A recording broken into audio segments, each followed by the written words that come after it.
লাইভে আসার একটাই কারণ, সেটা হচ্ছে হাজারো নাচ গানের ভিডিওর মধ্যে ওই যে পিছনে একটু দেখা, ওই যে মানুষগুলো শুয়ে আছে, মৃত্যু পথযাত্রী মানুষ, কারো হাত নাই পা নাই, ড্রেনের ডাস্টবিন থেকে তুলে নিয়ে আসছে, এরকম 132 জন মানুষ এখন এই বেয়ারিশ হাসপাতালে অবস্থান করছে। অনেককে সিটও দিতে পারছি না। এই 6 তলা বিল্ডিং, এই বিল্ডিংয়ে আমরা আল্লাহর উপরে তাওয়াক্কুল করে বসে আছি। প্রতিদিন কার কাছে সাহায্য চাবে, কে টাকা দিবে? আর হাত পাতা হচ্ছে সবচেয়ে নিকৃষ্ট কাজ, এটা মহান আল্লাহ তাআলা বলেছে, অন্য কেউ না। তো এই জন্য আমরা চেষ্টা করছি পল্লী বাংলা নামে একটি ফুড দিয়ে যে পণ্য বিক্রি করে পণ্যের লভ্যাংশ দিয়ে হাসপাতালটা চালাবো, এবং আল্লাহ পাক যদি ব্যবসাকে বড় করে একদিন বাংলাদেশে একটা বেয়ারিশ মেডিকেল কলেজ করব। যেহেতু সরকারও করতেছে না, কোনো জনসাধারণ এগিয়ে আসতেছে না, এবং দেশের কোনো গ্রুপ অফ কোম্পানিও এগিয়ে আসছে না। তারা সরকারের থেকে কোটি কোটি টাকা লোন নিয়ে দেশকে পঙ্গু করে দিচ্ছে, বিদেশে টাকা পাচার করছে, কিংবা বড় বড় টাকার কুমিরগুলা ব্যাংক বানাইয়া এই ব্যাংকের টাকা লুট করে ব্যাংকগুলো বন্ধ করে দিচ্ছে।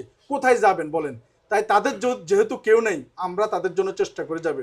তাই আমাদের পাশে সব সময় আমাদের প্রবাসী ভাইরা রয়েছে, ওনারা সব সময় পণ্য কেনে, ওনাদের প্রতি কৃতজ্ঞতা জানিয়ে শেষ করা যাবে না। এবং এই মানুষগুলো শুধু দেশের জন্য নয়, এই দেশের অসহায় মানুষের জন্য যে কাজ করে। আমার এখানে আজকে এতক্ষণ পর্যন্ত এই নতুন ভবনে, হাসপাতালের ভবনে, কোনো এমপি মন্ত্রী দূরের কথা, কোনো বড় শিল্পপতি এখানে আসে নাই, কিন্তু সারা জীবন বিদেশের মাটিতে কষ্ট করে ভালো একটা শার্ট পরে না, ভালো একটা প্যান্ট পরে না, ভালো একটা মোবাইল ব্যবহার করে না। বাংলাদেশ থেকে যত বড় বড় আবদার, চাচা ল্যাপটপ পাঠাও, আঙ্কেল কম্পিউটার পাঠাও, আব্বু আইফোন পাঠাও, মামা বড় একটা কম্পিউটার পাঠাও, এই ধরনের আবদার পূরণ করে আসে। এ আমার পাশে যারা আছে দেখেন, কোনো কিছুই পাবে না, এই দেশ কিছুই দিবে না। পারলে যা আছে তা কেড়ে নেওয়ার ব্যবস্থা করবে। কারণ এয়ারপোর্ট থেকে আসার সময় চুরি করার ধান্দায় থাকে কিছু লোক, এবং দেশে আসার পরে ফাঁদে ফেলে টাকা লুট করার থাকে আরেক ধরনের লোক, এবং সমাজের মধ্যে বিভিন্ন কেলেঙ্কারি আটকায় রাখা বিচারের নামে সেই কিছু অসাধু মানুষও এলাকাতে টাকা খাওয়ার জন্য বসে থাকে, মনে তার বাপে টাকার গাছ রোপণ করে গেছে। তো যা হোক, আমি এই কথাগুলো এই জন্যই বলছি, দেখেন ওনারা বিদেশ থেকে আসছে, কষ্ট করে আসছে। দুনিয়াতে এত মার্কেট থাকতে, এত বাজার থাকতে, বিদেশ থেকে সাথে করে নিয়ে আসার মতো অবস্থা থাকতো, কিচ্ছু আনে নাই।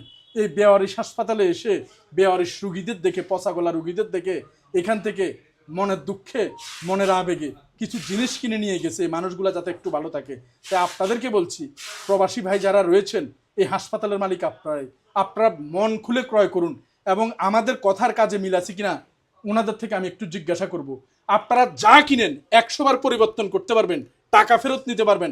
আপনাদের মতো প্রতিষ্ঠান মনে করে আপনারা এটার পাশে থাকুন দয়া করে। আমার এই পাশ থেকে শুরু করি। ভাই আপনার নামটা বলেন প্লিজ। এটা একটু হাতে নেন না, বলেন না কোন দেশে থাকেন ভাইয়া, এটাও নেন। আচ্ছা আচ্ছা আচ্ছা ভাইয়া, কোন দেশে থাকেন একটু নামটা বলেন।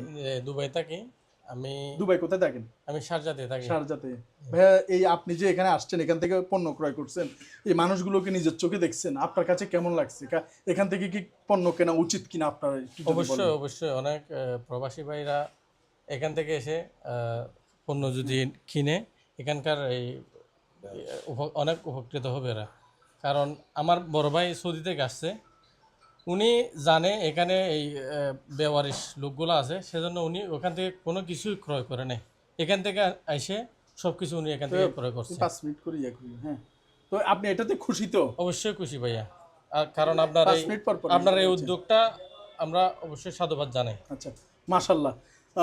আর ভাইয়ের নামটা, আর কোন দেশে থাকেন? আমার নাম জসিম, আমি সৌদি আরবে থাকি।